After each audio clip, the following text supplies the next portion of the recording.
You're listening to From Heaven and Hope, a weekly podcast where Nicole Fraser brings you conversations from those who have been affected by grief. Whether a parent, child, friend, counselor, pastor, or philanthropist, everyone moves through and conquers grief in their own way. We know that what you're facing is a long road, but no matter how dark that road is, there will always be light. There will always be purpose. From where they are in heaven to the hope you need to move forward, we want to help you on that journey. Here is today's episode. Hello, everybody. Welcome to the 8th episode of From Heaven and Hope, the podcast. Today we have a really cool episode. We are talking to Jackie Eng, who is talking to us about yoga and meditation and how that can help us with stress reduction, anxiety reduction, and just generally in our healing journey. So I hope you'll tune in, listen to our conversation. I found it really enlightening and helpful, and I hope you do too. Here we go. Hi, Jackie. How are you? I'm good. How are you doing, Nicole? I'm good. So why don't you tell everybody a little bit about yourself and why you're here today? So my name is Jackie, and I am a meditation and a yoga instructor and a family doctor with a specialization in mental health. And Nicole asked me to come on basically to speak to the intersection, I think, between yoga and meditation and how one can help themselves through their journey of healing through grief or whatever might be going on in their life through these modalities. And, you know, I've been really lucky that I've been able to fuse meditation and yoga and my medical work all together into a day job where I work as a psychotherapist and I offer OHIP-covered mindfulness-based group therapy programs. So professionally, that's me. On the side, I am a wife. I am a mother to one dog and two cats, and I live in Burlington. That's awesome. And a great all-around person to kind of talk about what we're going to talk about today. So why would someone need yoga and meditation in their life? What would be your answer if someone said, why should I try this? So I obviously have a bias in that I think that yoga and meditation is, I would say, globally beneficial, right? These really are practices that have stood the test of thousands of years. And, you know, I would say before we had like modern medicine as we understand it, I would offer that yoga and meditation were our medicine, right? These were practices that were essential for our well-being, physical, emotional, mental, and spiritual as well. So what I would say then is like, if you are somebody who's looking for a system to cultivate greater wellness, emotional balance, stress reduction, greater clarity or connection to yourself, there is a practice within the huge system of yoga and meditation which can help you towards those aims. That's awesome. So someone who is potentially grieving and struggling with anxiety and depressive symptoms, this is something that they could benefit from? Absolutely. Yeah. And I think this question of like, where do I start and how do I start and what should I do has a simple answer and a more complex answer. So the simple answer is that we all have an inner wisdom, right? No matter what you're going through, there is this inner wisdom inside that I often say is that little voice that sometimes needs to try something to get an answer. So, you know how we can really get stuck into our logical minds and think, okay, the research says this, and I have this theoretical idea that maybe this might be helpful. That's all well and good, but really the best test for that little inner wisdom is like to go and try it and see what happens. So For sure. I think that's a great way to start. All of that being said, though, I think that there is a distinction that we have to make between trying yoga and meditation as sort of a lifestyle choice, let's say, you know, in the same way that we would approach like exercise is good for you, and so I'm going to go start doing exercise. So yoga and meditation as a lifestyle choice, as opposed to yoga and meditation as a form of treatment or therapy or as a support for something specific, you know, be that grief or clinical anxiety or depression, right? When your mood-related symptoms are at a point where they're actually interfering with your capacity to engage in your daily life, your family, your work, your relationships, right? We need to make a distinction between something that's going to assist you in your overall well-being and I wish to explore yoga and meditation as a way that I'm going to help myself with this particular issue. So if we're looking at yoga and meditation as a form of therapy or a form of treatment, I would say that in the same way that it's helpful, for example, to go to your doctor and say like, hey, this is what's going on. Of all the possible things that I could do, what could be helpful? I think that it's important that you find your way to somebody who has some kind of background or knowledge or understanding of what it is that your specific experience is, that can perhaps help point you towards what in this vast world of yoga and meditation, of which there are like hundreds and thousands of YouTube videos and teachers and books, like where to begin. I think that that's probably one of the most helpful things when I think about my students and my own journey. When I found yoga and meditation to be really helpful was when I found my way to the right fit, which was about style and teacher and community. All of those things were incredibly important. So try stuff. If you feel like, this is nothing of what I expected and this is actually not helping me in my aims, that's when it's helpful to kind of reach out to somebody who perhaps has a little bit more experience, who can help guide you towards, what would be helpful. Right. That being said, do you feel like there's a correlation or a relationship between like stress and anxiety reduction and yoga and meditation? Absolutely. Yeah. Absolutely. Okay. So, you need only go on Google and type in like mindfulness meditation research, and you will find at this point like hundreds of thousands of articles in the scientific research realm to corroborate, what some very, very connected people knew 3,000 years ago, right? But I think perhaps what is most important is the fact that we now have the technology and the capacity to measure these modalities of yoga and meditation in such a way that we can begin to say, for this, try this. The research tells us that if this is what you're dealing with, here's the practice that might be most helpful for you, right? Oh, okay.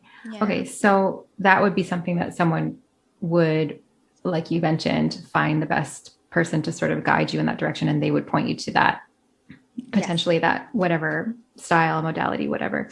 Yeah, and I think the internet is a wonderful place for information. You don't necessarily need to go and see somebody specifically. You can begin with kind of saying yoga for or meditation for and seeing what's out there, and that can help you begin someplace, right? Right. Yeah. So obviously, based on like what you said earlier, it's probably best to connect with someone in person or virtually if it's not reasonable in these days. But are there apps or websites or things that you would recommend for somebody that doesn't want to or can't or is too scared to sort of reach out to somebody personally? Are there any like actual requests or recommendations you can make? Like resources to where to start? Yeah.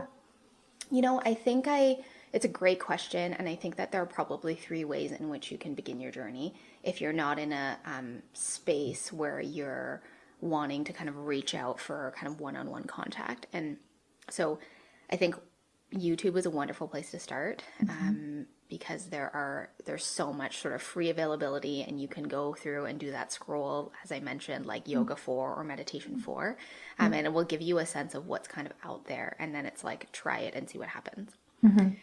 If you are looking for perhaps something that is a little bit less broad, then often the website that I use a lot is a website called Yoga International. So Yoga International is, they have free trial period, and then it is a pay for membership. But what you get there is a bunch of like very, very experienced yoga and meditation instructors. And what I love about it is, as I said before, Nicole, sometimes the most important thing is fit. And so Yoga International will offer you a lot of different instructors, a lot of different styles of yoga and meditation. And when you find that teacher or that style that is a good fit for you, then right built in there is like more classes and different sort of ways that you can further the practice. Because what I would say is one of the most challenging thing for beginner or novice meditators or yoga instructors is if you're trying 55 different ways, you can't really settle into one well enough that you get past, the first class or the second class of like, what is it that I'm doing and am I doing it right, and so on and so forth. So often what I say is you want to find one style or one teacher, and just play around with that for a little while so you can get over your kind of beginner's jitters so that you can really be in the practice and start to experience yourself in the practice. So Yoga International is a great place and a resource to start with really, really high quality teachers, and this approach, which is kind of like, what are you hoping to get out of yoga or meditation? Is it relaxation? Is it spiritual connection? Is it a greater sense of self-compassion, connection to self? It's like functional in that way. And then the third thing that I would say is, especially where we find ourselves right now, is that there are virtual offerings for a lot of local yoga studios. And when I think about my own yoga journey, I think yoga became a really huge part of my life and hugely therapeutic and beneficial when I found my way to the yoga studio that had a community of people that I could connect to, and a teacher whom I did not have a personal relationship with for probably like 2 years. I just like went to class, said nothing, did the class, left, said nothing. But when I got to that point where I was looking to explore deeper, or I was having challenges in my practice, it was like a real life human being who I felt knew me and who I felt safe with, whom I could kind of say like, so this is what's happening, what do you think?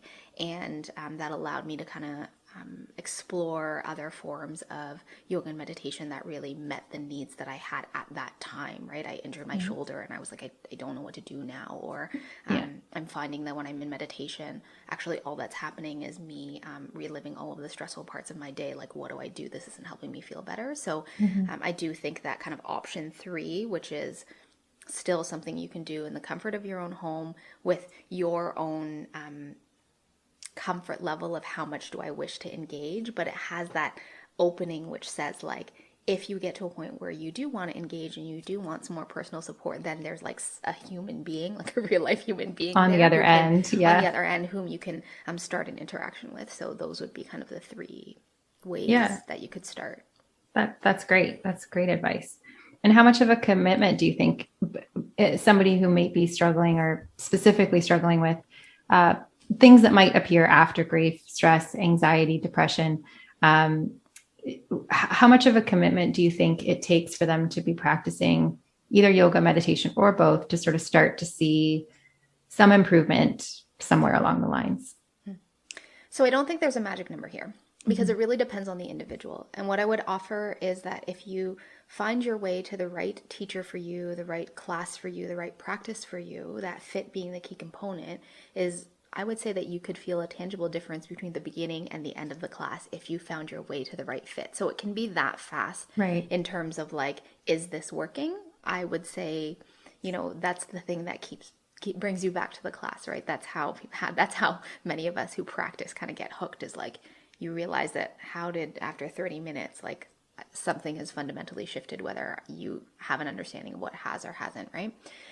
But more tangibly, like what I can say is that we know from studies around sort of mindfulness meditation, which is probably the most well-studied modality because it's been offered in like hospitals and clinics for 40 years now, is that participating in an 8-week meditation course, meditating 30 minutes a day, actually produces measurable changes in the brain. Like, they put people in a scanner at the beginning of the 8 weeks and at the end of the 8 weeks, and literally their brains were different. Now, whether those changes is something that you can appreciate in your own subjective experience is kind of the piece that is like why I can't give you a tangible number, right? But what we know is that there's something about these practices in which you relate to the body and yourself and the present moment by paying attention in a particular way that is fundamentally therapeutic, I would say, to any human being if you're engaging in the right practice in the right way.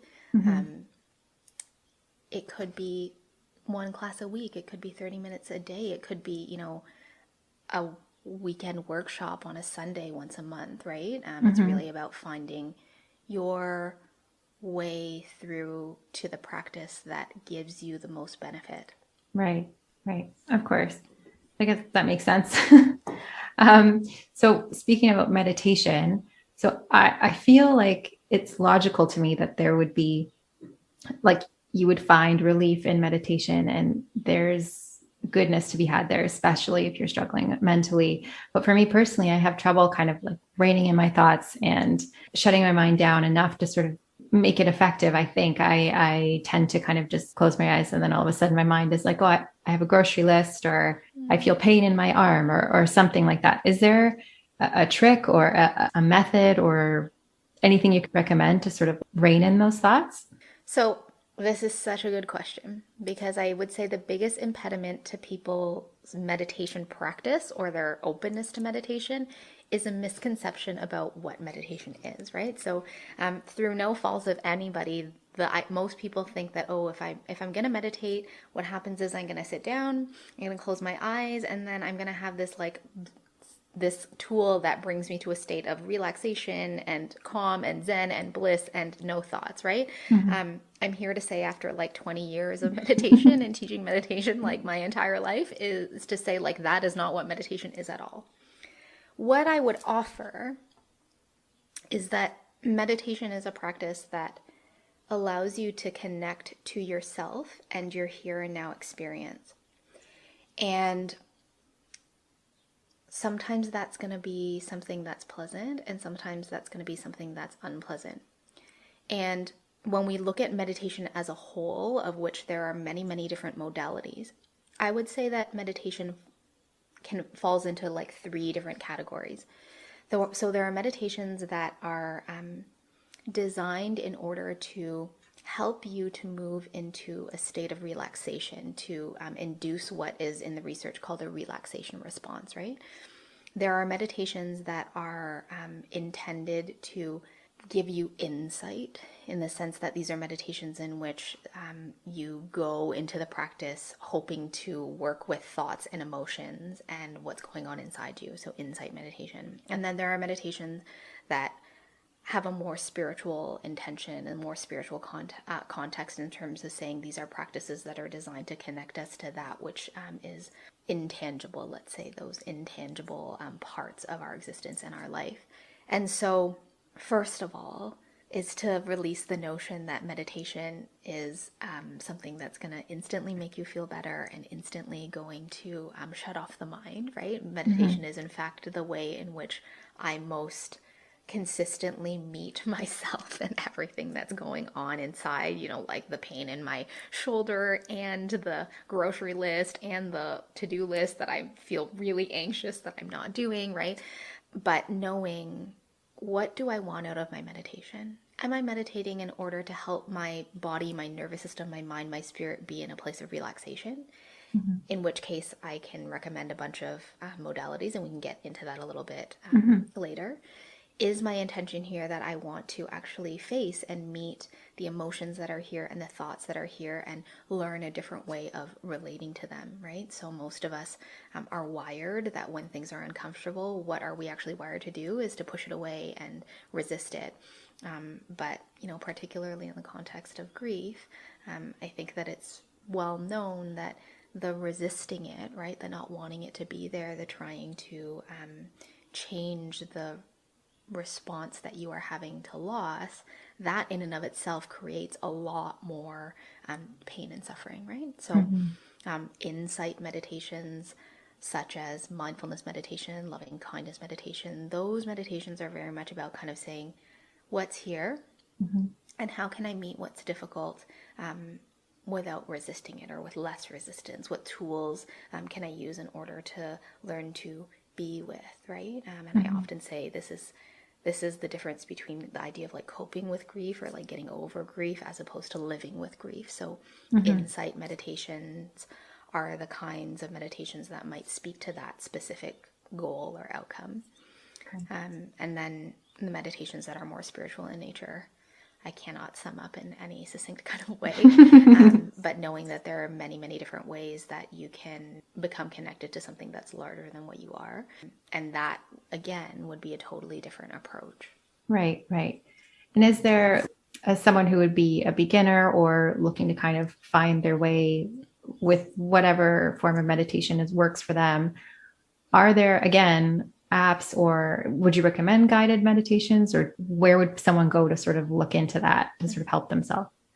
So I typically say to people that the easiest entry into meditation is in meditations that are of the first category that I talked about, meditations that are helping us to learn how to move the body and the mind and the spirit into a space of rest or relaxation. So guided meditations are really wonderful for that. Meditations that involve visualization are really helpful for that.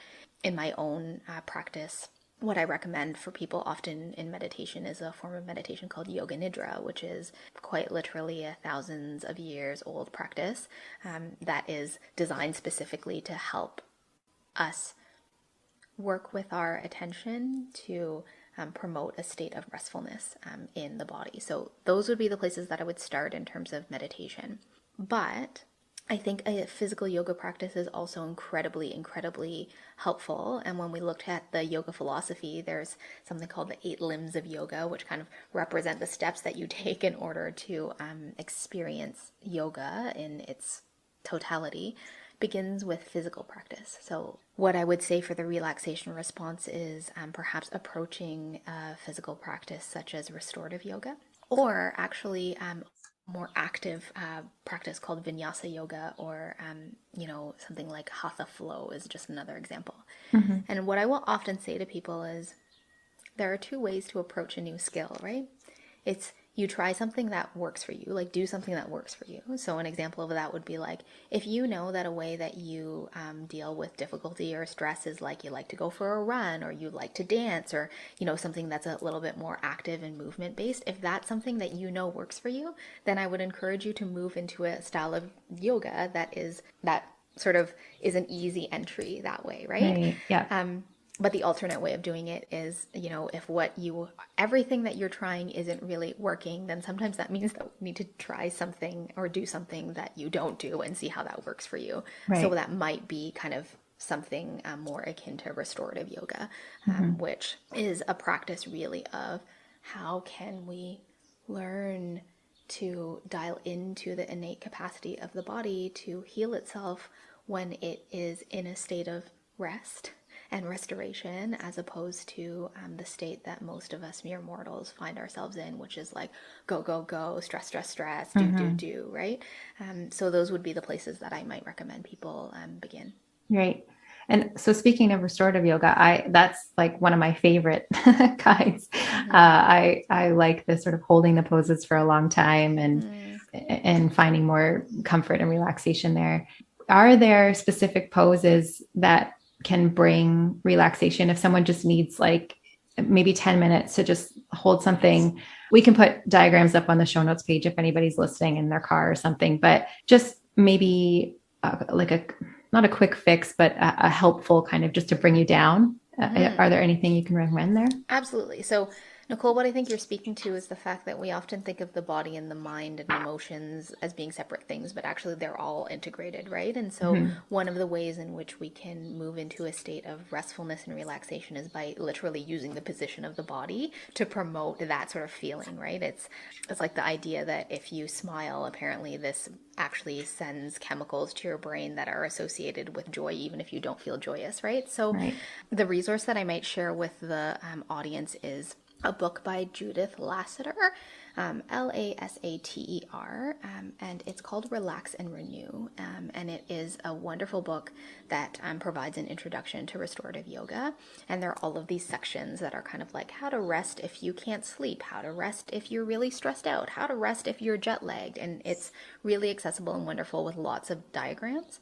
But if I were to pick 5, I would offer the following. A pose called Legs Up the Wall, which is exactly how it sounds. One of my favorites. Yes. A pose called Knees into Chest, which again, exactly how it sounds.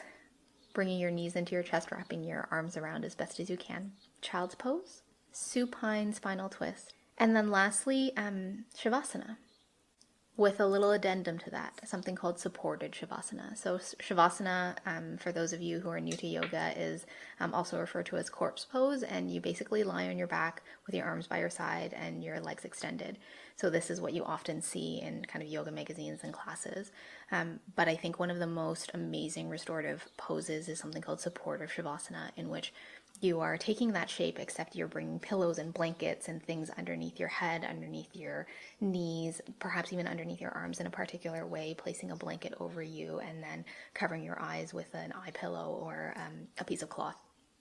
And why that is one of the most profoundly helpful or restorative poses is because it is a pose in which the intent is that you really lean into feeling held and supported. And who doesn't need that, right? So we hold the body and support the body in a shape that is very close to what usually signals to us, it's time to sleep. But we are there and present enough with it that we aren't falling asleep, but learning how to nurture restfulness while we're awake. Right. That's great. Is there a time of day that you find more effective, or is that just is that personal based on the person? So I say whenever you have the time for it is the best time to do your practice. And then also the times of day where you feel you most need a reset or like a moment of connection back to yourself. So depending on who you are and how your life is shaped, that's really individual. The traditional practice is that you do your practice in the morning because it sets the tone for your day. That being said, if you're a mom and you have young children, the likelihood that that's going to be a time where you can actually drop in and connect to yourself is, variably going to be a harder challenge, right? So when you have the time for it and building in perhaps 5 minutes of practice, 10 minutes of practice in those moments where you start to feel a little bit, I say squirrely, right? We all have those times of day where it just feels like things are kind of spinning and moving really, really quickly. Yoga and meditation is kind of like a plugging back into the core essence of yourself and the wholeness and the stability that actually exists inside each of us, but we sometimes forget to connect to because we are so scattered with all of the responsibilities and the external circumstances. That makes sense. So is there anything when someone chooses to do that, is there anything that could enhance their practice, whether it be yoga or meditation, music, oils, sounds, anything like that could enhance their experience? I think when we look to the yoga and meditation tradition, like how it's practiced, is that the idea is that you are actually retreating from the external to move into greater connection to your internal experience. So I think the thing that is most helpful for practice is the time and space and external support that allows you to just be in your practice, right? In the sense that things like music and oils and sound is really, really helpful. But more important than that is like an environment that is conducive to you being quiet as best as you can. If you have, family members, it's COVID time, just saying like, can you give me 10 minutes? And then going into a space that facilitates that. And what you've talked about in terms of music and oils and sound are part of cultivating that atmosphere of like, this is time for me for 5 minutes, 10 minutes, 30 minutes, an hour. And this is a space that is designed to nurture me in some kind of way. And so if music is helpful to that, if that helps you feel nurtured, then music. If scent is part of that, then scent. But part of this really, actually, the journey of meditation and yoga is a journey back to yourself. And so I would say that even the setup of what is it that helps me is yoga and practice, is meditation and practice, discovering what really speaks to you and connecting to that. Yeah. Okay. That makes sense. Have you, just because we have people that are listening, myself included, that struggle with these issues, have you seen anybody personally in your experience, in all your experience, that have been helped with either specifically grief or just more sort of the mental issues that might arise following? So yes, I mean, quite literally, this is my full-time job, right? And really the scope of what yoga and meditation can provide for people is one that is like so significant that it actually over the course of the past decade is what led me personally to make the decision to like stop practicing traditional family medicine of like, lab tests and all that kind of stuff, to offer these programs like these mindfulness programs to patients to teach yoga. So yes, absolutely. I think that there is a place for yoga and meditation to assist people who are struggling with grief, who are experiencing depression, anxiety, stress. Like I said, it's really about finding your way to the right person, the right practice in order to assist you with any of those issues. Right. Okay. Well, that's great. So I think that's all I had. Do you have anything you want to share? Anything we missed? Anything that you feel like it's important for anybody to hear before we wrap up? I think that what I would offer, particularly for your audience in the setting of thinking about grief, is recognizing that more and more we're understanding that grief is actually a response to loss. It is what happens when we lose something, whether that's a person, whether that is a thing, right? Whether that is losing a job, moving homes, losing, your past identity, all those kinds of things. That it is really a response that happens in our nervous system. And so yoga and meditation are modalities that are really based in the nervous system. This is what we're learning in science, is that these are modalities that address the nervous system, which is really our interface between the external world and our internal experience. And so if you're looking to add these practices in, what I would suggest is that you find the practice which addresses your needs, knowing that that practice might be different from day to day. Mm-hmm. What you need might be different from day to day, and that the most valuable teacher is our experience. And so, as best as you can, with an open mind and with kindness towards yourself, trying things. And if it doesn't work for you, it doesn't work. But having the openness to say, this teacher, this class didn't work, but maybe I can try something else. Recognizing that this world of yoga and meditation is massive. It's massive. And so if one thing didn't feel like it worked for you, it doesn't mean that yoga and meditation can't be part of your journey. Mm-hmm. That's great. All right. So where can everybody find you if they want to learn from you, if they want to take a class, if you're doing any retreats? Yeah. So social media, they can find me on Instagram at jackie.keala, jackie.keala. My website is www.kealaliving.com, Keala living.com. As it stands right now, 90% of my offerings are online. Most of my offerings are covered by OHIP, which is quite lovely because it allows me to help people who are struggling with all of the, life and the response to life in the situation that we're in. And then in terms of in-person offerings, I teach out of the Yoga Shala in Waterdown. But you can find all of that information on the website, including upcoming retreats and opportunities to see if I'm the right fit for what it is that you're looking for. And I really see myself as a guide.